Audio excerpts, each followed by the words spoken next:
த Lord. என் பேர் ஜெனிட்டா. நாங்கள் பள்ளிக்கரணையிலேருந்து வரோம். கொஞ்சம் இயர்ஸாகவே அங்கிளோட ப்ரேயர் மீட்டிங்க்கு வருவேன். 2 சாட்சி. ஃபஸ்ட்டு வந்து நான் ஸ்கூலில் வந்து அவ்வளோவெல்லாம் ரொம்பலாம் நல்லா படிக்க மாட்டேன், ஆவரேஜ் ஸ்டூடெண்ட் தான். ஆனால் யூஜியில் வந்து எனக்கு பிடிச்ச கோர்ஸ் எடுக்கிறதுக்கு எல்லோரும் எனக்கு சப்போர்ட்டே பண்ணல. ஆனால் ஏசப்பா கிட்ட சொன்னேன், உம்முடைய சித்தம் ஏசப்பா அப்படின்ட்டு.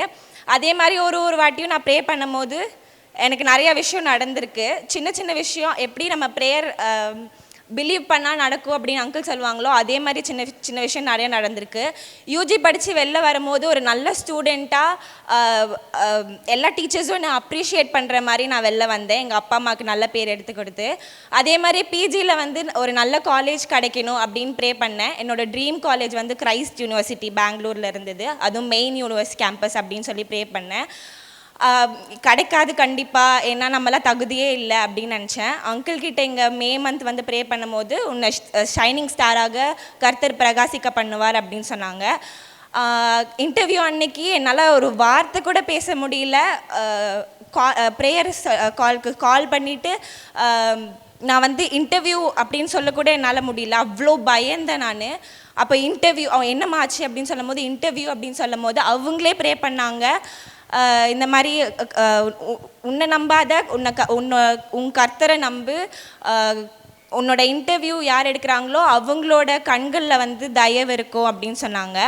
ஆனால் அதுபோல் ஏசப்பா எனக்கு வந்து நல்ல காலேஜில் என்டர் ஆகிறதுக்கு கிருபை செஞ்சார்.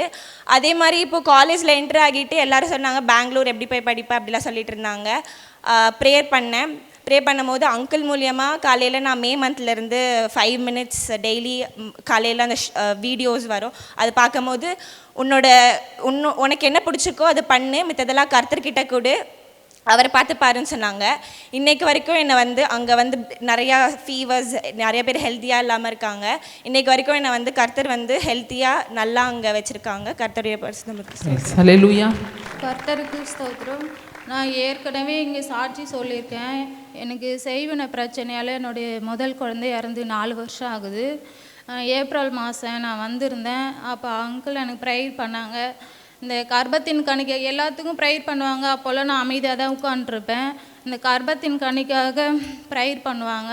கர்ப்பத்தின் கனியை பற்றி பேசினாலே எனக்கு ஆட்டோமேட்டிக்காக என்ன நடக்குதுன்னு எனக்கு தெரியாது, உருந்து பரண்டுட்டு தான் இருப்பேன்.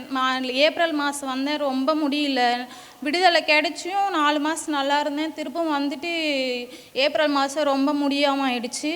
அப்புறம் அங்கிள்கிட்ட வந்து ப்ரேயர் பண்ணேன். அவங்கக்கிட்ட போகும்போதே 10 பேர் நின்றுட்டுருக்காங்க. அதுக்கு முன்னாடி என்னால் போகவே முடியல. அவங்க முன்னாடி ப்ரேயர் பண்ணிட்டு அவங்க என்ன பண்ணாங்கன்னு எனக்கு தெரியாது. அதுக்கப்புறம் அங்கிளோடைய பாதப்படியில் நான் கீழே விழுந்த பிறகு அவங்க சொன்ன வார்த்தை மட்டும், இன்று காணும் எகிப்தியரை நீ என்றை காணாது இருப்பாய். என் மகள் இந்த மாதத்திலே கர்ப்பமாகி அவ குடும்பத்தில் சந்தோஷம் உண்டாகட்டும் அப்படி சொன்னாங்க. ஏப்ரல் மாதம் அந்த மாதமே கர்ப்பத்தின் கனி ஏசப்பா எனக்கு கொடுத்துட்டாரு.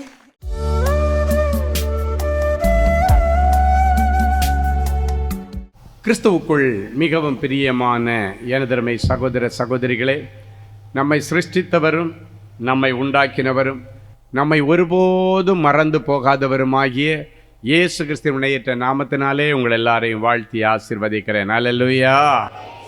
எல்லாரும் சந்தோஷமாக இருக்கீங்களா? இப்பொழுது நாம் யாவரும் இணைந்து ஆண்டவருடைய வார்த்தைக்கு நேராக கடந்து செல்ல போகிறோம். இன்றைக்கு மகிமையான காரியங்கள் உங்கள் குடும்பத்திலையும் உங்களுடைய வாழ்க்கையிலும் இன்றைக்கு வசனத்தை கேட்டுட்டு இருக்கும் பொழுது நடக்க போகிறது. எனவே எல்லாரும் விசுவாசத்தோடு எடுத்து சங்கீதம் 126 1 முதல் 3 வரைக்கும் உள்ள வசனங்களை படியாய் சொல்லுகிறது. எடுத்து வாசிப்போமா? சீயோனின் சிறையிருப்பை கர்த்தர் திருப்பும், சீயோனின் சிறையிருப்பை கர்த்தர் திருப்பும் பொழுது சொப்பனம் காண்கிறவர்கள் போல் இருந்தோம், சொப்பனம் காண்கிறவர்கள் போல் இருந்தோம். அப்பொழுது நம்முடைய வாய் நகைப்பினாலும் நம்முடைய நாவு ஆனந்த சத்தத்தினாலும் நிறைந்திருந்தது. அப்பொழுது கர்த்தர் இவர்களுக்கு பெரிய காரியங்களை செய்தார் என்று புறஜாதிகளுக்குள்ளே சொல்லிக் கொண்டார்கள். புறஜாதி ஜனங்கள் எல்லாம் பேசிக் கொண்டார்கள். கர்த்தர் நமக்கு பெரிய காரியங்களை செய்தார். இது நிமித்தம் நாம் மகிழ்ந்திருக்கிறோம். கர்த்தர் நமக்கு பெரிய காரியங்களை செய்திருக்கிறார். இதன் நிமித்தம் நாம் மகிழ்ந்திருக்கிறோம். முதல் தீர்க்க தரிசனம் ஆண்டவர் சொல்லுகிறார், உங்கள் வாழ்க்கையிலே பெரிய பெரிய காரியங்களை கர்த்தர் செய்ய போகிறார். பெரிய கடன்களை அனுபவித்த உனக்கு எல்லா பெரிய கடன்களை அடைக்க பெரிய மதங்களாகிய வருமானத்தை கர்த்தர் திறக்க போகிறார். பெரிய நஷ்டத்தை இழப்புகளை சந்தித்த உனக்கு இனி பெரிய லாபங்களை அறுவடை செய்கிற கிருபையை தருவார். பெரிய அவமானத்தை சந்தித்த உனக்கு இனி பெரிய பெரிய பெயரையும் புகழையும் நீ வாங்கக்கூடிய அளவுக்கு கர்த்தர் இன்றைக்கு உன் மேல மகிமையா இறங்கி விட்டார். உனக்கே தெரியாம உனக்குள்ள ஆண்டவர் இறங்கி விட்டார். இனி அவர்தான் உனக்குள்ள இருந்து செயல்படுவார். இனி வாழ்கிறது நான் அல்ல, கிறிஸ்துவே எனக்குள்ளே பிழைத்திருக்கிறார் என்று நீங்கள் சொல்லத்தக்கதாக கிறிஸ்துவனுடைய வாசனை உங்களிடத்திலிருந்து வரும்.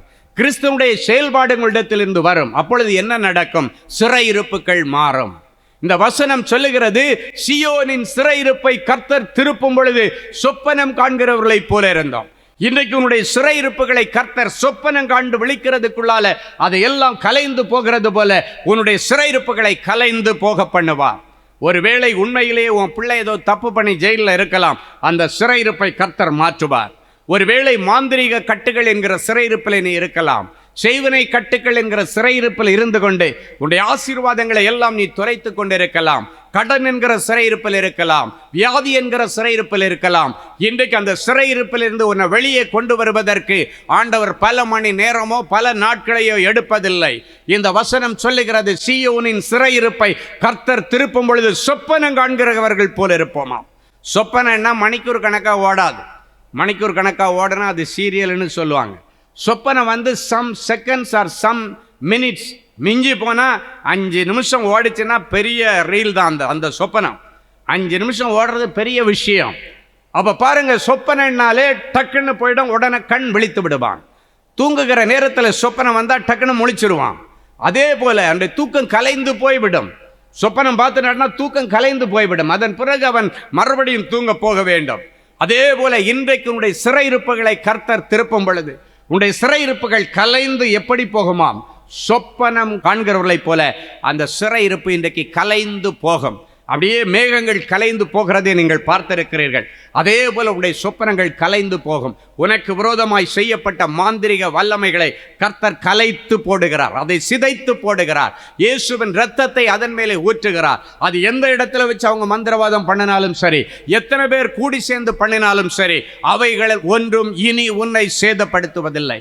கடந்த நாட்களிலே சேதம் வந்தது, அதை நிமித்தம் நீ துடித்தாய். உன்னுடைய கை வளங்கலை, கால் வளங்கலை, நல்லா பேசிட்டு இருந்த மனுஷனால பேச முடியல, நடந்துட்டு இருந்த மனுஷனால நடக்க முடியல. ஏதோ ஒரு காரியம் உன்னுடைய வாழ்க்கையில சிறையிருப்பு இருந்ததுன்னா அந்த சிறையிருப்பை கர்த்தர் திருப்புவார். தேவையில்லாத தொடர்புகள் என்கிற சிறையிருப்பில் ஒருவேளை உன் புருஷன் சிக்கி இருக்கலாம், மனைவி சிக்கி இருக்கலாம், புள்ள சிக்கி இருக்கலாம், மருமகன் சிக்கி இருக்கலாம். எதுவாக இருந்தாலும் இன்றைக்கு உன்னுடைய கண்ணீரின் ஜெபத்தை கேட்டு ஆண்டவர் அவர்கள் விரும்பினாலும் விரும்பாவிட்டாலும் அந்த கள்ள தொடர்புகளை எல்லாம் ஆண்டவர் துண்டித்து அவர்களை விடுதலையாக்கி உனக்கிடத்தில் ஒப்படைப்பார். நீ நம்பிக்கையோடு இருக்கிறாய். ஒரு நாள் திரும்பி என் புருஷன் வருவார் என்று சொல்லி யாரிடத்திலும் இதை குறித்து வாய் திறக்க கூடாது. வாய் திறந்தா எனக்கு கேவலன்னு சொல்லி உன் மனசுல வச்சு நீ புழுங்கிட்டு இருக்கிற என் ஆண்டவர் சொல்லுகிறார், பாபிலோனிய ஸ்திரீயிடத்தில் குடியிருக்கிற சீயோனே, அதிலிருந்து உன்னை விடுவித்துக் கொள், பிற்பாடு மகிமை உண்டாகும் என்று சேனைகளின் கர்த்தர் சொல்லுகிறார். இந்த ஸ்திரீயிடத்தில் நீ குடியிருந்தத நிமித்தம் மகிமை இழந்து நிற்கிறாய், முன்னேற்றத்தை இழந்து நிற்கிறாய், வளர்ச்சியை இழந்து நிற்கிறாய், உன்னுடைய வருமானத்தை இழந்து நிற்கிறாய். என் அன்பு தேவனுடைய மகனே, இன்றைக்கு ஆண்டவர் சொல்லுகிறார், அந்த பாபிலோனிய ஸ்திரீயிடத்தில் குடியிருக்கிற சீயோனே, நீ பாபிலோனிய ஸ்திரீ என்றால் அருவருப்பின் ஸ்திரீ, சீயோன் குமாரன் என்றால் பரிசுத்தத்தின் அரசன் என்று அர்த்தம். பரிசுத்தத்தின் அரசனுக்கு அருவருப்பின் அரசு இடத்துல என்ன வேலைன்னு கேட்கிறார். அதிலிருந்து உன்னை நீ விடுவித்துக் கொள், பிற்பாடு மகிமை உண்டாகும். குடும்பத்தில் மகிமையானது நடக்கல, நிறைய காரியங்கள் தடைப்பட்டிருக்கிறது, யோசித்துக் கொண்டிருக்கிறாய். என் ஆண்டவர் சொல்லுகிறார், அந்த பாபிலோனிய ஸ்திரீயிடத்திலிருந்து உன்னை நீ விடுவித்துக் கொள், பிற்பாடு மகிமை உண்டாகும். சிறையிருப்பில் இருந்து திருப்பம். என் அன்பு தேவனுடைய பிள்ளைகளே, சில பிள்ளைகளுக்கு டிப்ரெஷன் என்கிற சிறையிருப்பில் இருக்கிறாங்க. அந்த டிப்ரெஷன் என்கிற சிறையிருப்பில் இருந்து கர்த்தர் இன்றைக்கு அவர்களை வெளியே கொண்டு வருகிறார். இப்போ லேட்டஸ்ட்டாக பார்த்தீங்கன்னா நிறைய பிள்ளைகளுக்குள்ளால இப்போ இந்த லேட்டஸ்ட் வீடியோ கேம்ஸ் வந்ததுனால அநேக பிள்ளைகள் அதற்கு அடிமைத்தனத்தில் இருக்கிறார்கள். நிறைய குடும்பங்களிலிருந்து அநேக ஜெப விண்ணப்பங்கள் வருகிறதை பார்த்து கொண்டிருக்கிறேன். என் அன்பு தேவனுடைய பிள்ளைகள், அது ஒரு சிறை இருப்பு. இன்றைக்கு ஆண்டவர் சொல்லுகிறார், நீ ஆண்டவரிடத்தில் கேள், அந்த சிறை இருப்பை ஆண்டவர் இரவோடு இரவாக கலைத்து போடுவார். இரவோடு இரவாக கலைத்து போடுவார். என் அன்பு தேவனுடைய பிள்ளைகளே, இன்றைக்கு உங்களுடைய இருதயத்தில் நீங்க நம்பிக்கையோட போங்க. ஆண்டவரால் செய்ய முடியாத அதிசயமான காரியம் ஒன்றுமில்லை. அவர் சொல்ல ஆகும், கட்டளையிட நிற்ப ஏதோ ஒரு சிறையிருப்பு, எந்த சிறையிருப்பா இருந்தாலும் சரி. நிறைய பிள்ளைங்க இப்ப அவிசுவாசம் என்கிற சிறையிருப்பில் இருக்கிறாங்க. இன்றைக்கு அந்த சிறையிருப்பு ஆண்டவர் எடுத்து வெளியே கொண்டு வர விசுவாசம். எனக்கு ஒன்றுமே நடக்காது, நான் எங்கே பெரிய ஆளாக முடியும், எனக்கு அதுக்கு எங்கே அறிவு இருக்குது, எனக்கு அதுக்கு எங்கே ஞானம் இருக்குது, எனக்கு அதுக்கு எந்த தகுதி இருக்குது அப்படின்னு நிறைய பேர் ஆண்டவர் கொடுத்திருக்கிற தகுதியையும் மேன்மையும் இன்றைக்கு இல்லை இல்லை இல்லைன்னு சொல்லி அது இல்லாமலே போயிடுச்சு. வேதம் என்ன சொல்லுகிறது தெரியுமா? இல்லைன்னா கூட இல்லாததை இருக்கிறது போல அழைத்து ஸ்தோத்திரம் பண்ணு, அது இருக்கிறதா கிடைக்கும். இன்னைக்கு அந்த ஃபார்முலாவை நீங்கள் பண்ணி பாருங்க, அது அப்படியே நடக்கும். ஒரு முறை நான் டிவியில் இந்த வசனத்தை வச்சு பிரசங்கம் பண்ணிட்டு இருந்தேன். இல்லாததை இருக்கிறது போல அழைத்து ஸ்தோத்திரம் பண்ணும் பொழுது அது இருக்கிறதா கிடைக்கும். அப்படின்னா உங்களுக்கு என்னெல்லாம் இல்லையோ அது இருக்குன்னு சொல்லி ஸ்தோத்திரம் பண்ணுங்க. அப்படின்னா என்ன தெரியுமா? ஆண்டவரே, இப்போ உங்களுக்கு ஒரு கவர்மெண்ட் வேலை இல்லைன்னா, ஆண்டவரே எனக்கு ஒரு நல்ல அரசாங்க வேலையை தந்ததுக்காய் ஸ்தோத்திரம். நீங்கள் தந்துட்டீங்க, உமக்கு ஸ்தோத்திரம். உனக்கு குழந்தை இல்லையா, வயத்துல கையை வச்சுட்டு ஆண்டவரே என்ன பிள்ளைத்தாச்சி ஆக்கினதற்காய் ஸ்தோத்திரம்.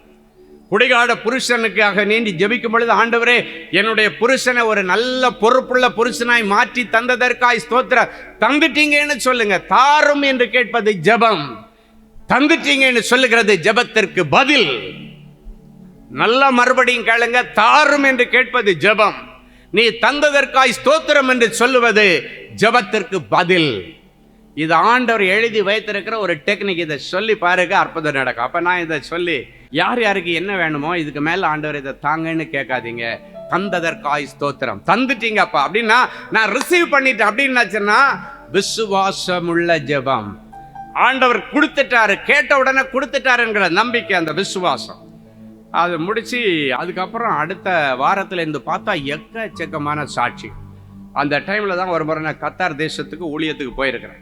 கத்தார் தேசத்துல எல்லாம் எப்படி மினிஸ்ட்ரி அப்படின்னாச்சுன்னா, கிறிஸ்தவர்கள் ஆண்டவர் ஆராதிக்கிறதுக்குன்னு ஒரு பெரிய கேம்பஸ் இருக்கும்.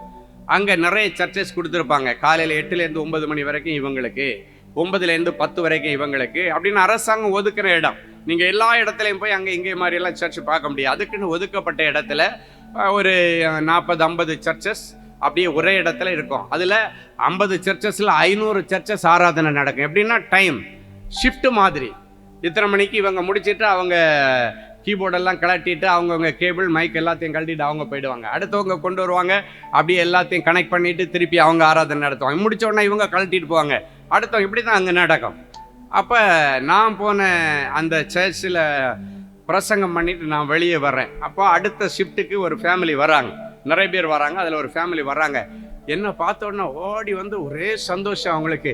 ஐயா, நான் ஒரு பெரிய சாட்சி சொல்கிறேன். என்னம்மான்னு கேட்டேன். நீங்கள் ஏஞ்சல் டிவியில் ஒரு நாள் சொன்னீங்கல்ல, அது வரைக்கும் 15 வருஷமாக எனக்கு குழந்தை இல்லை, 15 வருஷமாக குழந்தை தாங்கன்னே கேட்டுட்டு என் காலத்தை ஓட்டிக்கிட்டேன். ஆனால் என்னைக்கு நீங்கள் சொன்னீங்களோ இல்லாதது இருக்கிறது போல அழைச்சி ஸ்தோத்திரம் பண்ணுன்னு, அப்போ அதை கூட இவன் இந்த ப்ரோக்ராம் பார்க்கல. அப்படியே ஃப்ரெண்டு ஒருத்தி பார்த்துட்டு அவள் ஃபோன் பண்ணி சொல்கிறா, ஒரு நல்ல ப்ரோக்ராம் ஏஞ்சல் டிவியில் ஓடுது, நீ டியூன் பண்ணி உடனடியாக பாரு அப்படின்னு சொன்னதுனால, ஐயாவுடைய ப்ரோக்ராம் நீ பாரு, இன்னைக்கு ஸ்பெஷலாக குழந்தை இல்லாதவங்களுக்காக வேண்டி இந்த ப்ரோக்ராமை அவங்க டெடிகேட் பண்ணுறாங்க, அதனால் நீ பார் அப்படின்னோடனே அதனால தான் அவள் அந்த ப்ரோக்ராம் பார்க்குறா. அதுக்கு முன்னாடி என்ன அவளுக்கு தெரியாது. அவள் ஃப்ரெண்டு ஃபார்வர்ட் பண்ணுறா, இவள் பார்க்குறா. அப்போ சொன்னா, என் ஃப்ரெண்டு தான் சொன்னா, இன்னைக்கு இந்த ப்ரோக்ராம் ஸ்பெஷலாக குழந்தை இல்லாதவங்களுக்காக நீங்கள் டெடிகேட் பண்ணுறீங்கன்னு சொன்னாங்க. அதனால நான் பார்த்தா நீங்கள் சொன்னீங்க இல்லாததை இருக்கிறது போல அழைச்சி ஸ்தோத்திரம் பண்ணமா, உன்னை முழு மாச பிள்ளைத்தாச்சியா அவன் விசுவாச கண்களை நீயே பாரு. இன்னைக்கு நீயே உன் விசுவாச கண்கள்ல நீ 10 மாசம் 9வது மாசம் கர்ப்பிணியா இருந்தா எப்படி இருப்பியோ அதை உன்னுடைய விசுவாச கண்கள்ல பார்த்து, ஆண்டவரே நான் முழு மாச பிள்ளைத்தாச்சி ஆக்கினதற்காய் ஸ்தோத்திரம் அப்படின்னு நீ சொல்லி பாரு, உன்னுடைய சொந்த கண்கள் காணுன்னு சொல்லிட்டு அதில் நான் பிரசங்கம் பண்ணேன். அவள் அதை கேட்டுட்டு வயத்தில் எப்படி கை வச்சிருந்தாலும் அவள் சொல்லும்போது ஆச்சரியமா இருந்துச்சு. இப்போ கன்சீவ் ஆக முன்னாடி வயர் இதே மாதிரி ஒட்டி போய் தான் கிடக்க, இப்படி வைக்கல. பெருசா வயர் இருக்கும்போது எப்படி இருக்கும், 9 மாசம் பிள்ளை தாச்சியா இருக்கும்போது வயர் எப்படி இருக்குமோ அது மாதிரி கையை தள்ளி வச்சுக்கிட்டா அப்படின்னா இந்த வயரு அந்த பிள்ளைத்தாச்சி வயர் மாதிரி ஆகிற மாதிரி இப்படி வச்சிருப்பாளாம். இப்படி வச்சுட்டு, ஆண்டவரே என்னை முழு மாத பிள்ளைத்தாச்சியாய் மாற்றினதற்காய் ஸ்தோத்திரம் என்னைக்கு சொன்னாலோ அதே மாசம் அவ கன்சீவாக கர்த்தர் உதவி செய்தார். அல்லேலூயா. என் அன்பு தேவனுடைய பிள்ளைகளை, அது வரைக்கும் கட்டப்பட்டிருந்த அவளுடைய அந்த கற்பம் கட்டவிழ்க்கப்பட்டது. சொப்பனங்கண்டு விழிக்கிறது போல அவளுடைய அந்த அவமானத்தின் சிறையிருப்பிலிருந்து அவள் வெளியே வந்தா. அந்த பிள்ளையை கையில் கொடுத்து என் பிள்ளைக்கு ஒரு பேர் வைங்கன்னு சொன்னா பாருங்க, ஸ்பாட்ல அந்த பிள்ளைக்கு அழகான ஒரு பேர் வைக்க கர்த்தர் உதவி செய்தார். அல்லேலூயா. அவள் சொல்றா, நீங்க வருவீங்கன்னு எனக்கு தெரியாது, நான் எங்க சர்வீஸ்க்கு வந்தேன், வரும் பொழுது நீங்கள் சர்வீஸ் முடிச்சுட்டு வெளியே வர்றீங்க, இது ஆண்டவருடைய திட்டம், என் பிள்ளைக்கு உங்கள் கையால் ஏந்தி பிள்ளைக்கு பேர் வைக்கணும் என்று உங்கள் திட்டமாக இருந்திருக்கிறது. எப்படி அன்றைக்கு ஆலயத்தின் வெளியே நின்று இயேசு கிறிஸ்துவோடைய பெற்றோர்கள் சுமந்து கொண்டு வரும் பொழுது சிமியோன் என்கிற வயதான பெரியவர் என் இரட்சணியத்தை என் கண்கள் கண்டது என்று சொல்லி பார்த்து ஸ்தோத்திரம் பண்ணி ஆண்டவருக்கு அதே போல் அந்த ஆலய வளாகத்தில் நின்று ஸ்தோத்திரம் பண்ண கர்த்தர் உதவி செய்தார். இன்றைக்கு உன்னுடைய சிறையிருப்பு என்ன? எந்த சிறையிருப்பில் நீ சிக்கி இருக்கிறாய்? அந்த சிறையிருப்பில் இந்த கர்த்தர் இன்றைக்கு கண்டிப்பாக உன்னை விடுதலையாக்குவார். அது எப்பேற்பட்ட சிறையிருப்பா இருந்தாலும் இன்றைக்கு உனக்கு விடுதலை. ஹல்லேலூயா. இந்த ஏழை கூப்பிட்டான், கர்த்தர் அவன் சத்தத்திற்கு செவி கொடுத்து அவனுடைய எல்லா நெருக்கங்களுக்கு நீங்களாக்கி அவனை விடுவித்தார். என் பிள்ளைகளுடைய இருதயமாகிய சிங்காசனம் இப்பொழுது உமக்காக அலங்கரிக்கப்பட்டிருக்கிறது. உம்முடைய ராஜ்யம் இவர்கள் ஒவ்வொருவருக்குள்ளே இப்பொழுது ஸ்தாபிக்கப்படுவதாக. இருளின் ராஜ்யம் இப்பொழுது பிடுங்கி போடப்படட்டும். பிசாசுடைய ராஜ்யம் பிடுங்கி போடப்படட்டும். இவர்கள் விரும்பாததை இவர்களுக்குள் இருந்து நடப்பித்த பொல்லாத கிரியைகளின் ராஜ்யம் தகர்க்கப்பட்டு பிடுங்கி போடப்பட்டு பரிசுத்த தேவனுடைய ராஜ்யம் என் பிள்ளைகளுக்குள்ளே ஸ்தாபிக்கப்படுவதாக. உம்முடைய ராஜ்யம் பரலோகத்திலே உம்முடைய ராஜ்யம் வீற்றிருக்கிறது போல என் பிள்ளைகளுடைய இருதயத்திலும் வீற்றிருப்பதாக. உம்முடைய ராஜ்யம் வருவதாக என்று அனுதினமும் ஜெபிக்கிற என் பிள்ளைகளுக்கு அவருடைய இருதயத்தில் உம்முடைய ராஜ்யம் இப்பொழுது ஸ்தாபிக்கப்படுவதாக. இனி இவர்கள் நினைக்கிற காரியங்கள் அல்ல, நீர் நினைக்கிற காரியங்கள் இவர்களுக்குள் இருந்து செயல்படுவதாக. உம்முடைய செய்கையை ஜனங்களின் இவர்களிடத்திலே காண்பார்களாக. தேவ மகிமை வெளியரங்கமாவதாக. ஆண்டவரே உமக்கு நன்றி. இப்பொழுதும் என் பிள்ளைகள் என்னென்ன காரியங்களை உம்முடைய சமூகத்திலே விண்ணப்பித்துக் கொண்டிருக்கிறார்களோ இவர்கள் கேட்கிற எல்லா ஜெபங்களுக்கும் உம்முடைய கண்கள் திறந்தவைகளும் உம்முடைய செவிகள் திறந்தவைகளும் கேட்கிறவைகளுமாய் இருக்கிறபடியினாலே உமக்கு நன்றி, உமக்கு நன்றி. உன் மன விருப்பத்தின்படி உனக்கு தந்தருளி உன் ஆலோசனைகள் எல்லாம் நிறைவேற்றுவார். ஆண்டவரே என் பிள்ளைகளோடு இன்றைக்கு நீர் பண்ணின உடன்படிக்கையை நினைந்தருளுவீராக. ஒரு விசை கூட இந்த கடைசி நிமிடத்திலே நீர் நினைந்தருளுவீராக. எந்த ஜாதிகளிடத்திலும் செய்யப்படாத அதிசயங்களை என் பிள்ளைகளுக்கு செய்வேன்னு சொன்னீங்க. ஆண்டவரே அதிசயம் இப்பொழுது நடக்கட்டும், அற்புதம் நடக்கட்டும். ஆண்டவரே இவருடைய சரீரத்தில் உள்ள கிட்னி பிரச்சனைகள் மறைவதாக. கிட்னி ஃபெயிலியர் ஆன கிட்னியை புதுசா மாற்றித்தாங்க. டயாலிசிஸுக்கு முடிவு வருவதாக. லங்ஸ் ஃபெயிலியர் ஆயிடுச்சு, ஆண்டவர் புதிய லங்ஸ் பொருத்துவீராக. எந்தெந்த பிள்ளைகள் குடிச்சு லிவர் ஃபெயிலியர் ஆன நிலைமையில இருக்கிறாங்களோ ஆண்டவரே இவர்களை மன்னித்து இப்பொழுது என் பிள்ளைகளுக்கு இரக்கம் செய்வீராக. இந்த நிமிஷத்தில் கர்த்தருடைய மகிமை என் பிள்ளைகள் மேல இறங்கட்டும். ஆண்டவர் ஒரு புதிய லிவரை பொருத்தி என் பிள்ளைகளுக்கு நீர் மறுவாழ்வு தருவீராக.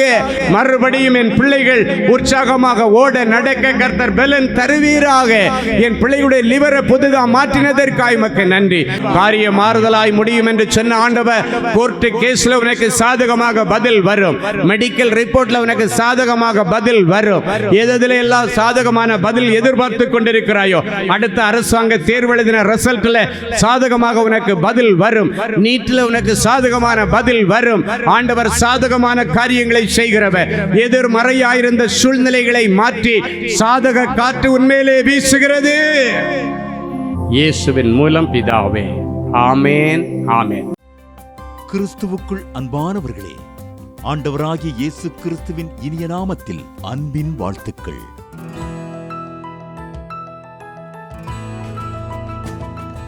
எங்களுடைய மார்வெல் திருமண தகவல் மையத்தை ஆன்லைன் சேவை மூலம் உங்களுக்கு அறிமுகப்படுத்துவதில் நாங்கள் மிகுந்த மகிழ்ச்சி அடைகிறோம். எங்களது மார்வெல் திருமண மையம் கிறிஸ்தவ குடும்பத்தில் திருமணத்திற்கு ஆயத்தமாயிருப்பவர்கள், தங்களுக்கு ஏற்ற வாழ்க்கை துணையை தேர்ந்தெடுக்க சிறந்த திருமண சேவை மையமாக இருக்கிறது. மேலும் மார்வல் திருமண தகவல் மையத்தில் நீங்கள் பதிவு செய்வதற்கு எங்களது இணையதள முகவரி www.marvelmatrimony.com மற்றும் அலைபேசி எண் 7824855999 என்ற எண்ணிற்கு தொடர்பு கொள்ளலாம். சென்னை, நாகர்கோவில் மற்றும் மும்பை நகரில் உள்ளவர்கள் பதிவு செய்ய விரும்பினால் கீழ்க்கண்ட விலாசங்களில் உள்ள எங்களது அலுவலகங்களோடு தொடர்பு கொள்ளலாம்.